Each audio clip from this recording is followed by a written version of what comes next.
3. harjutus. Käed on risti. Hingan sisse ja välja hingates vajun ette.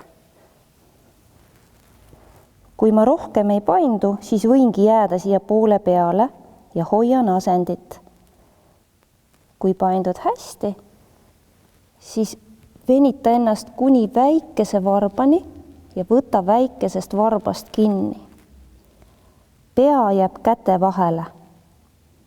Hoia asendit, hinga rahulikult.